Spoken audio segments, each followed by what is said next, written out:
This segment of DoD TV is brought to you by Matthews Archery. Elevate your archery experience. Deer season 22 is rolling along. Here we are with episode 22, and we just saw Forrest take that beautiful deer there in Missouri. Terry behind the camera. He's getting pretty good behind that camera, and one thing about Forrest, when that bow goes off, that arrow's generally going home. So now we go into a story that is just one that I never thought I'd be able to tell, because it's a deer that we just didn't have many pictures of. We only saw him one time.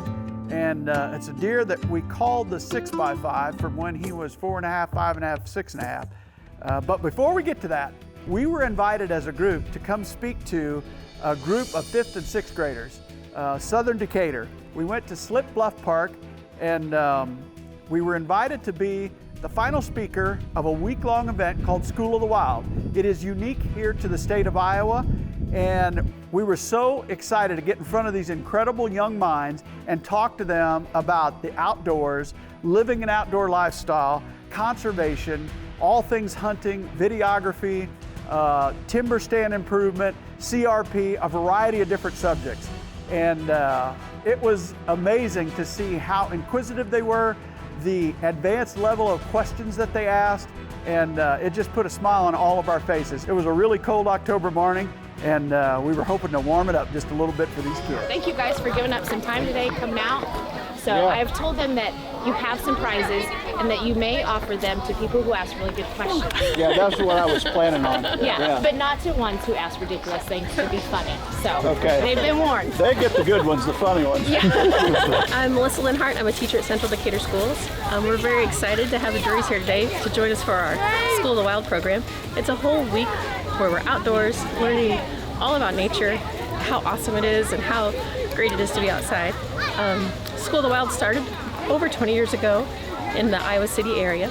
It's a program the University of Iowa actually began for their 5th graders.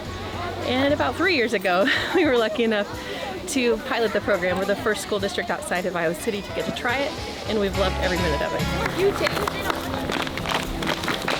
All right, who's ready to hear from some awesome outdoor experts?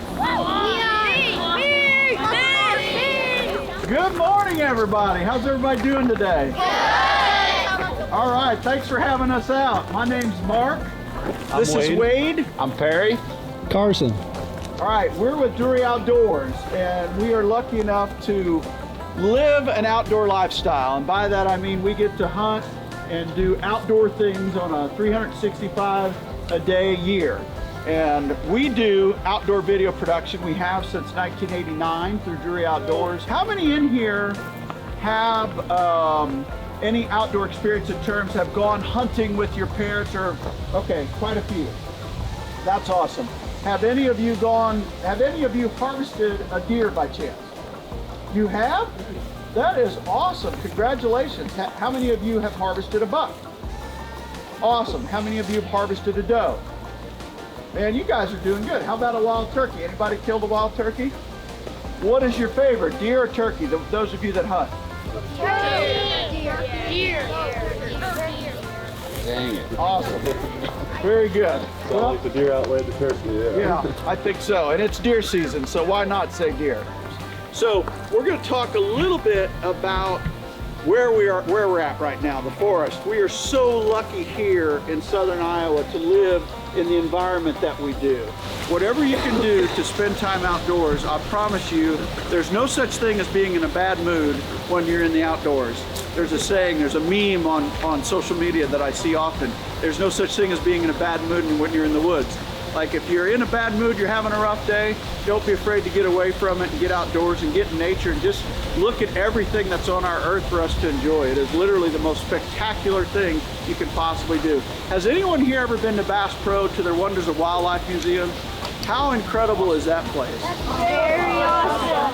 Just literally unbelievable. One of the most beautiful spectacles we have here in the Midwest. And the people that own that, John Morris and JP Morris, are very close friends of ours, and no one that I know of in our country does more for conservation and stands by the resource than Johnny Morris. He literally is an absolute national treasure. He is the king of the outdoors as far as we are concerned, and he is the example that we try to follow because he does so much good for wildlife, not only here in the Midwest, but all across the country. And that's really what we're talking about today, is just leaving it better than you found it. He's a great example of that. We're lucky to call him a fellow Midwesterner and a good friend. So, who wants to hear Perry screech like an owl? I do too. So Perry's got a really great talent. Like Wade and I can owl hoot like a normal hoot. I'll let Wade hoot like a barred owl. Just a normal hoot. That's a barred owl. Perry can screech like an owl. So he's gonna do it. He's gonna do a screech right now. Everybody get ready.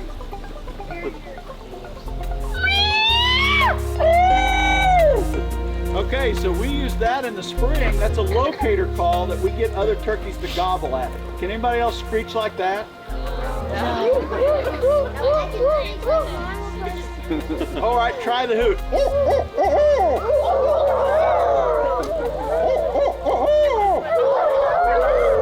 So the way you remember that is, who cooks for you? Who cooks for you all? Who cooks for you? Who cooks for you all? That's the saying you remember. That's how a barred owl does. What's the big takeaway from today? What was the thing I said we talk about all the time? I live better than you found it. So that was a blast, and we really enjoyed it. I really appreciate the invite to come and do that, and it was an honor to visit with them and talk a little bit about what we do. And you never know, maybe that motivates someone to leave things a little better than they found it. That was our hope anyway. Now back to the hunting.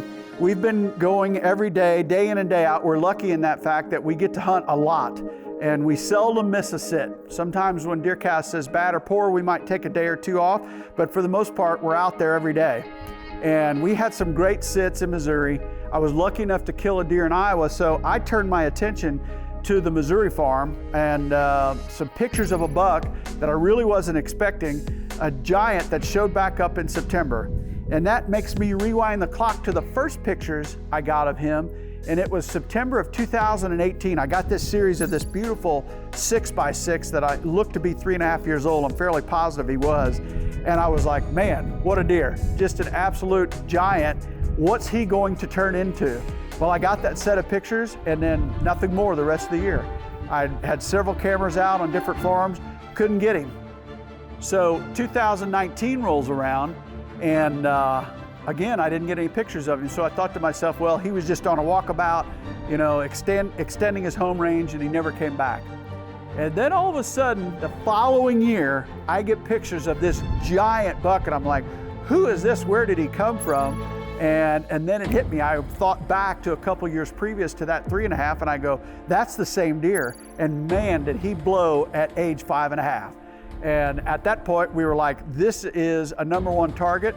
And that's when we started to realize he might be a #1 target, but it wasn't an overall likely event that we were going to be able to kill him. So I have an 80-acre parcel, and then I've got a 60 and a variety of other satellite farms. And I was getting pictures of him on an 80 and my 60, which are 2 miles apart. And I was like, wow, what an extended home range this guy has. And at that same time, I was hunting a deer called Round Rack. Myself, Wade, Perry, we made multiple trips in there to try and kill this particular deer. And one evening, Wade and I actually see Round Rack, and who's behind him but this giant buck that now is a 6x5 frame, and we started calling him the 6x5, and we get a glimpse of him that evening to see just exactly how giant he is. I think that was late November. Is that him in the sunshine right now? No. That's a big deer too. That's the 6x5, I think. Possibly. That's a big deer. Yeah. Do you see that one? Yeah. That is the 6x5. Holy cow. Holy cow, they're both there. What are the odds of that? Should I rattle? I mean, I don't think it'll hurt. They're not coming this way. I don't think they are. I'm gonna jet out the back of the line.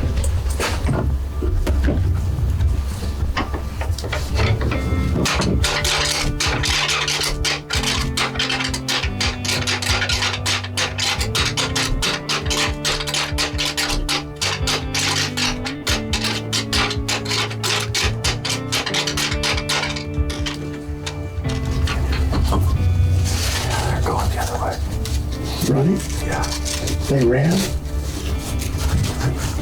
Yeah. They didn't like that, did they? No. Dadgum, I see him there. You know, we got a northwest wind, so I thought possibly before they got across that opening or that creek, I'd hit them with a little rally and we could bring them down this edge, but they're not in the mood for it, clearly. As I even went out the backside of the blind to make it sound like I was out in this field, possibly catch one's interest and pull them this way, but it didn't work. In fact, they reacted negatively to it. That's... They're big. Yeah, they're big. Okay, here it is, November 30th, and I've hunted brown rack specifically, but also knew that other big deer was in here the entire season. So what is that, 2.5 months? Yeah. And here it is, December rolls in tomorrow, and tonight's the first time I've seen either one. So that gives you perspective to how hard it is to run into them. It's one thing to get a picture of them, it's another thing to see them. And it is a far greater difference to actually run an arrow through one. But that was pretty cool. We finally laid eyes on this mega giant for the Missouri farm. And my Missouri farm from the Iowa farm is 35, 40 miles apart. However, the difference in size of the deer, the difference in the way they move has always been very striking to me. In Iowa, we've been lucky enough to have some really large deer to hunt, taking some deer 200 to 217. In Missouri, the largest deer we've ever killed was like 174, 175. Gary LeVox killed that, I think, in 2012. And we had a couple other in that high 60, low 70 range. And we really don't get pictures of deer much larger than that, except for this deer. And we were like, wow, he's an absolute giant. We continued to hunt him, never saw him again, and his legend started to grow. I like this view better than the one we had last night. Last night we were hunting on a southeast wind out of that blind blowing into that crossing. Tonight we're hunting on a northwest wind coming from that blind past us back here into this open cut cornfield. So we've sat here many times through the years, and I've shot 2 good deer out of the bow stand right here. I shot another deer right here. Taylor has shot deer right here. Wade shot deer on this field. One of our favorites here in Missouri. We have a great history here at County Road Bottom. There's an old county road right here. I mean, it's ancient. We put the blind right in the old county road. You can see the right-of-way right there. So we call it County Road Bottom. One of my favorite places. He gave me a freaking heart attack, dude. I told you would when we saw him. Yeah, he did. I was counting time. Gosh, he looks great, doesn't he? Yes. Whew. That is a big wet river. Then about 2021, something consistently starts to occur with this pattern. Every year in September, around the 18th through the 25th, I'd get one set of pictures of him, and then he'd leave that particular farm. And I think he literally would go on a walkabout, you know, check some scrapes, and then he'd go back to wherever his actual home core was. And the other farm that I got his pictures on, I get quite a few this particular year, fall of 21. We hunted him and just couldn't run into him. And then one fateful night, Perry and Taylor are settled in for rifle season, and they're having the night of all nights. Major front blows in, and who shows up for the first time for Perry and Taylor? They've never seen the deer, and this is only the second time any camera crew on the farms has seen him. He shows up, Taylor's got a 350 Legend in her hands. He's walking away. He's gotta get broad. He's behind a tree for me.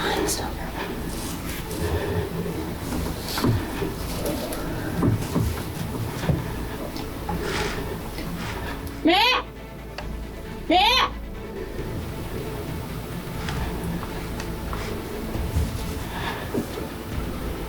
Oh, she's covered. Behind a tree.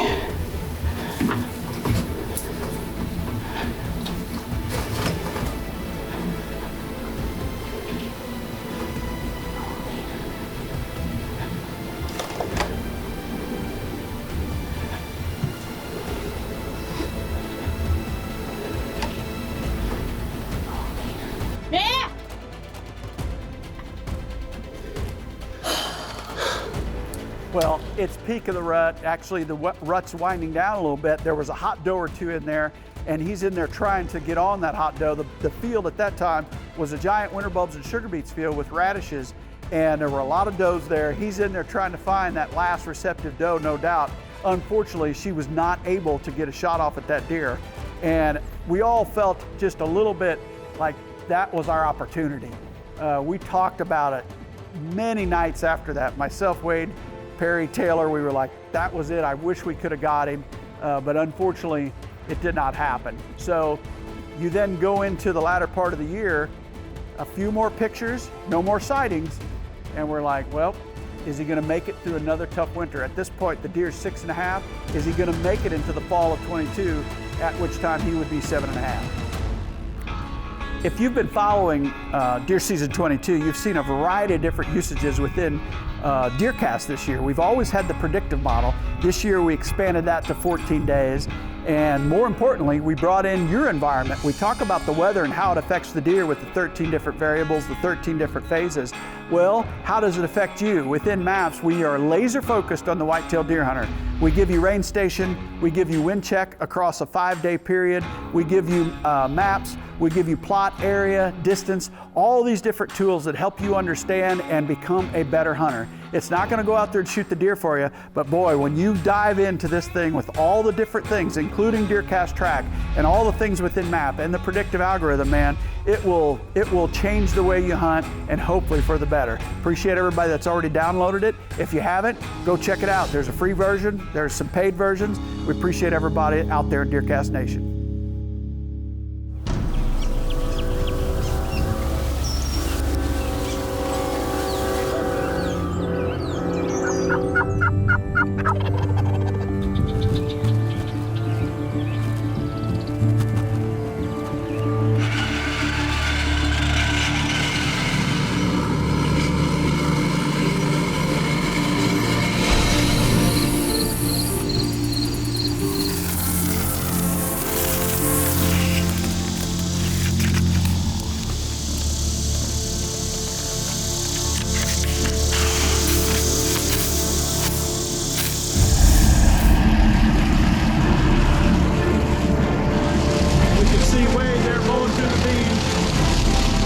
By the scrape trees right in front of the hog.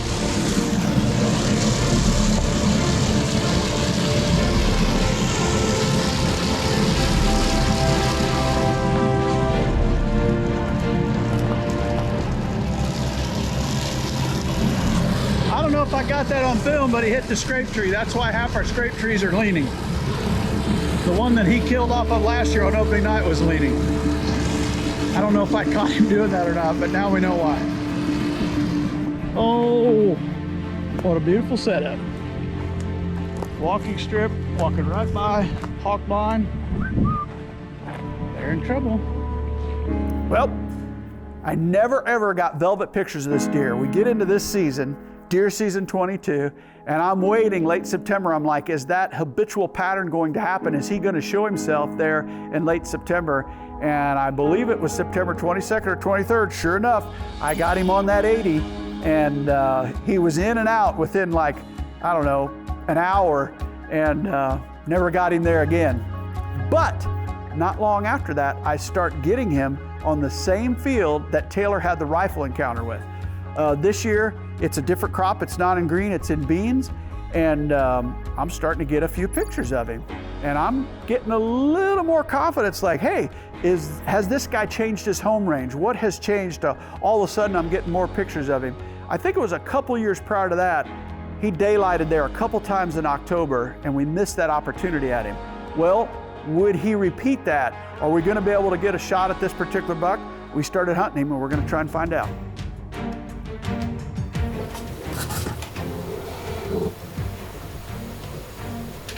Oh, that's pretty. Yeah.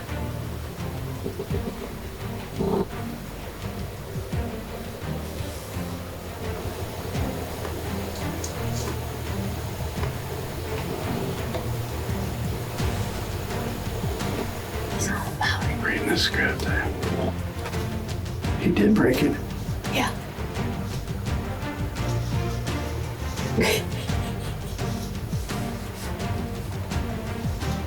Is he stuck?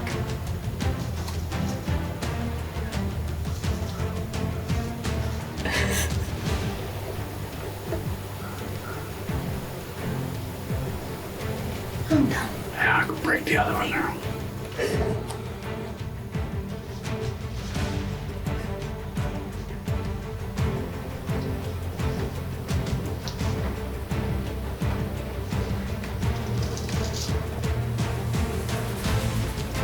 Good stuff. That is really cool to see it at 25 yards.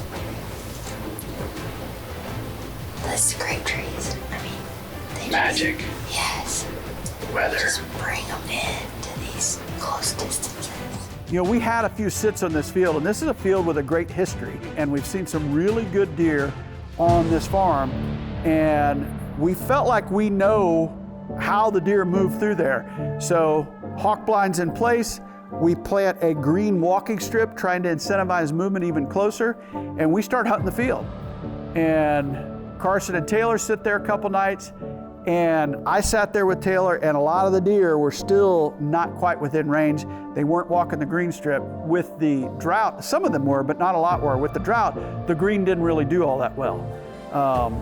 We had one encounter that we've already aired in deer season 22. A little buck did walk the green strip, and he ripped one of our scrape trees apart.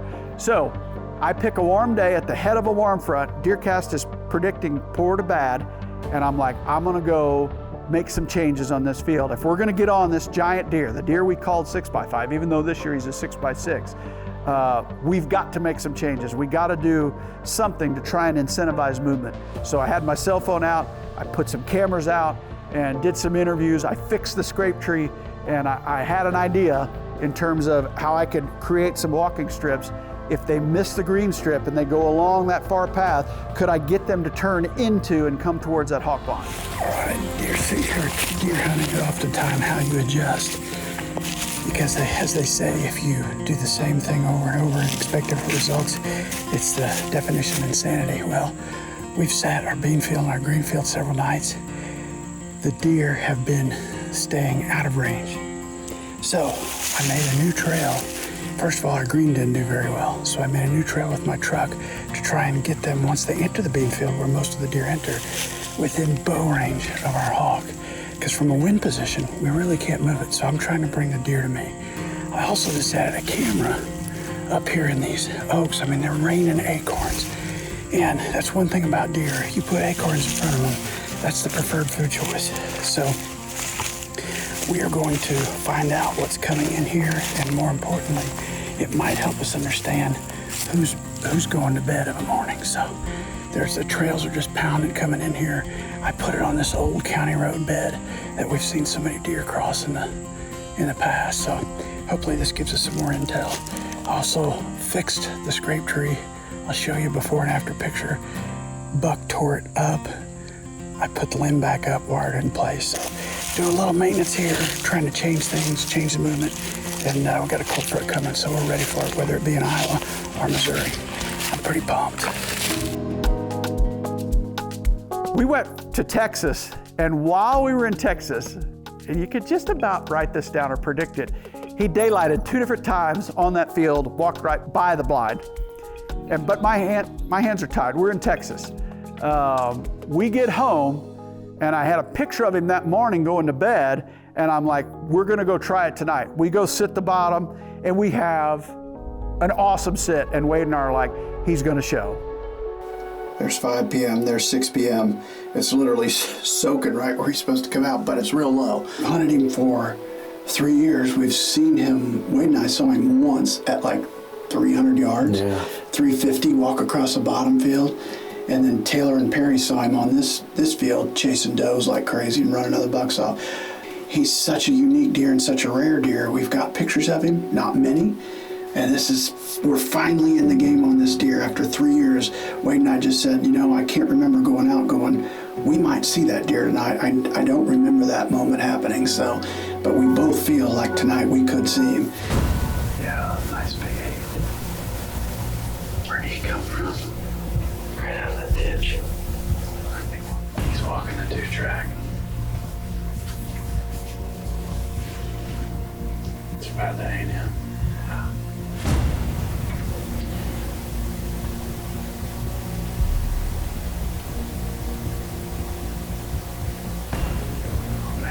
That's awesome.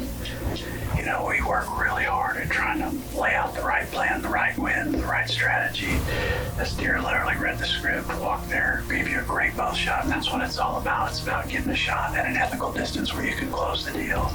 That one did it. They don't always work like that, but that was really pretty to see that deer come in there and work that. All right, we see some nice deer, but it wasn't him. And then there's a warm-up coming, and I mean a major warm-up. Mid-80s, DeerCast says bad. It said bad for like 3 or 4 days, and I'm like, is this the warm front that's gonna subdue the movement, push these deer into a lull? What's gonna happen when we come out the backside of this warm front? Well, looking ahead in DeerCast, there were cool temperatures coming and a major north wind, and I was gonna push it just a little bit and go sit that particular blind. And Wade and I crawled in that evening. My confidence was high between the beans, the green, the acorns, a lot of does. For some reason, I felt like he had shifted his home core a little bit, and I felt like we could be in the game. So we want to make it happen tonight or tomorrow. Those are the 2 best days. We're still good because of the date range, but we are starting to warm back up as we enter into November, which is going to slow things down. But I think things look good for this particular phase. They look really good tonight. The only thing I dislike, 2 things, our pressure's at 29.7. However, at about, come on, oh, come on, baby. First one. Wow. Wade, it's freaking 4:30. They've already started, so that's your answer right there. We had 3-4 days of terrible heat, then rained all day yesterday, extremely low pressure. The rain finally blew through last night, and here we are today. We're ready to rock and roll. Let's go. This is the night, Wade. This is the night.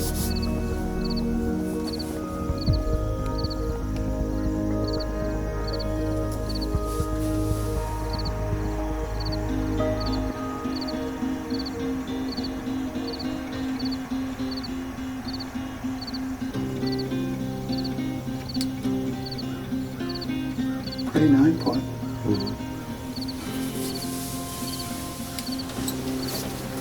Boy, that's nice to see a buck of that age class out already. We'll see if he walks the walk. Boy, he's a beautiful deer.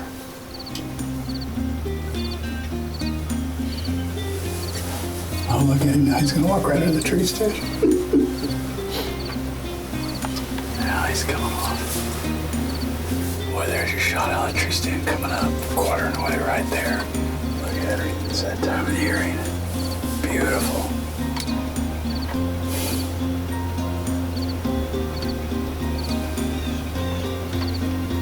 I believe he is forward though. Look at him.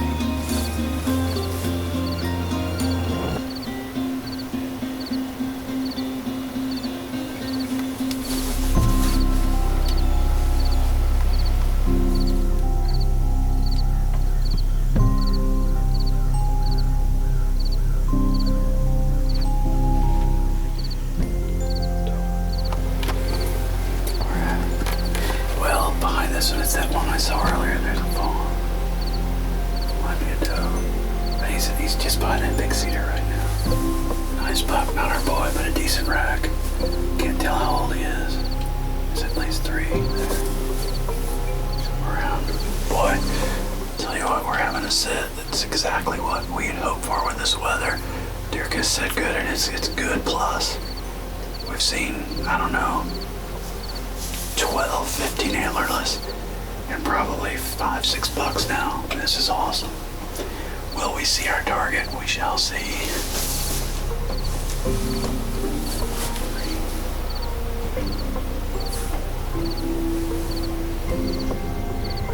There's got decent mass in his pieces.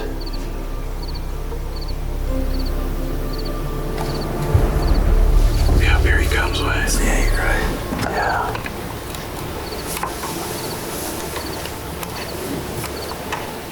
There he is, yeah.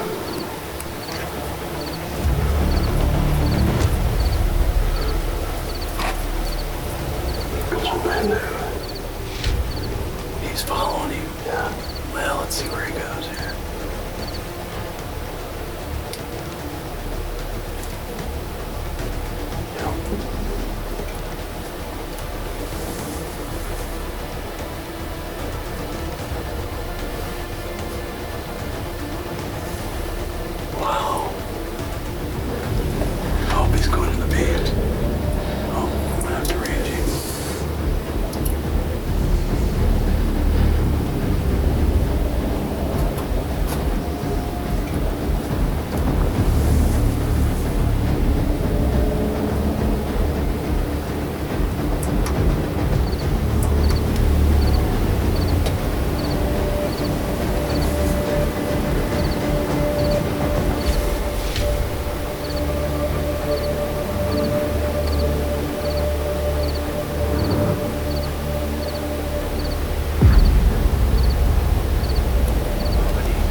3 years. Wait. Giant. 640. Absolute giant.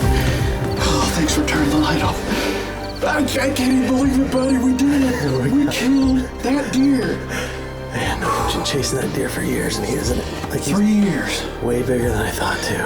We've been hunting that deer for 3 years. Myself, Wade, I think prior to when even Perry started, we got pictures of this deer. He was a 6x6, I think in 18 or 19. That deer's 7.5 or 8.5 years old. And we just smashed him walking the 2-track. And I mean, thank God. I can't believe it, man. I can't even believe it, dude. Absolute giant. One of the biggest Missouri deer I've seen. Well, he's my biggest ever. Oh, he's lying right over there at about 70 yards. Yes. Oh, man. What a way to start the phase, buddy. Let's go look at it. Yeah, absolutely.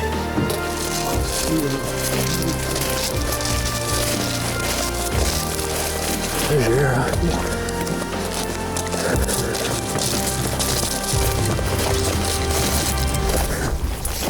That's good for the next one. Butter, 2.3. Yes, sir. What a deer. Wade, we finally got him. Unbelievable. 3 years later, buddy. Oh, my word. Dude, we got him. That deer is huge. We got him. Congratulations. Thank you. That was awesome. Congratulations to you. I know what the footage looks like because I could see it in your viewfinder. So we're notched. When I get signal on top of the hill, I'll turn him in. I'm out of breath, buddy. We were both heavy breathing. I mean, you talk about an amazing thing we get to do. I haven't even touched that deer yet, just because I'm so excited. I'm trying to catch my breath, but look at that. Buddy, we're the luckiest 2 guys in the world. We sure are. Oh, let's take a look at this guy. Holy cow. Waiter. What a giant. 3 years later. Oh. What a giant. Oh my goodness. Well, I think back to when I first got pictures of this deer, and I was like, my goodness, what a 3.5-year-old deer. At least I assumed he was 3.5 that year. And little did I know what a ride he was going to take us on, mostly through our Reconyx cameras and seldom in person where we saw him. Wade and I saw him one time, I think 2 years ago. Last year, Perry and Taylor were actually sitting this field, and she almost killed him with a gun. And then this year, he always shows up in mid-September. We get pictures of him, I think the 22nd or 23rd. I'm like, he's alive, thank goodness. And then it was just a matter of trying to run into him. So tonight, after hunting him for 3 years, this marks the 2nd time myself and Wade have seen him. All total, if you count all of our crews, Taylor and Perry saw him, so he's only been seen 3 times in 3 years. Just a very, very elusive deer, one so hard to run into. And by golly, tonight, he came in and just read the script. The deer were on their feet.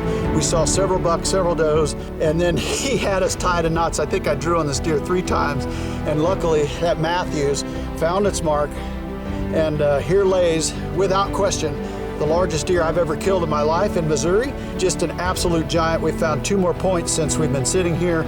So he's actually got 18 different points. An incredible 6x6 here in Missouri that you just, I don't know what else to say. It's just been one heck of a ride, and a lot of people to thank. Wade and Perry and Taylor and everybody that puts so much effort into what we do.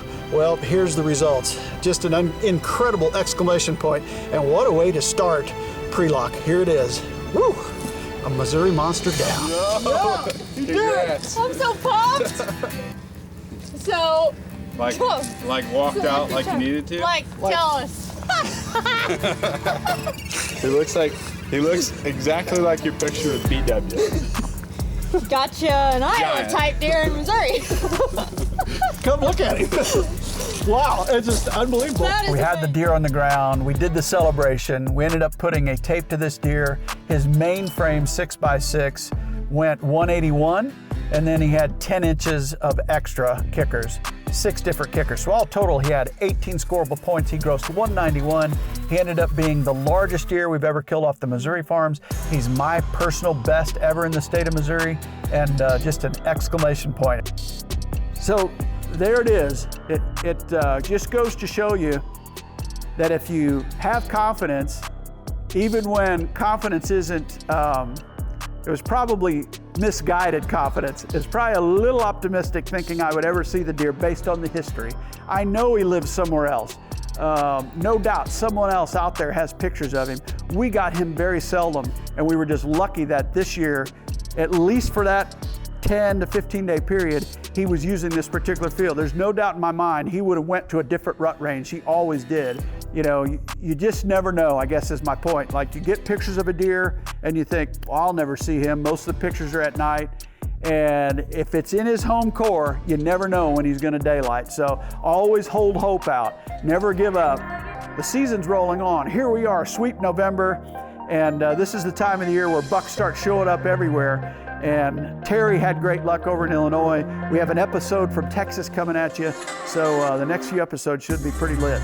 Everybody, I appreciate you watching. I appreciate all the support within DeerCast. We've been trying to show all the different tools, as you've seen here within this particular episode, and appreciate everybody that's downloaded it, whether it be the free version or the paid version. DeerCast Nation is pretty awesome. We're adding new videos every week, so make sure to click that subscribe button and check out all of our amazing content. This episode of DoD TV was brought to you by Matthews Archery.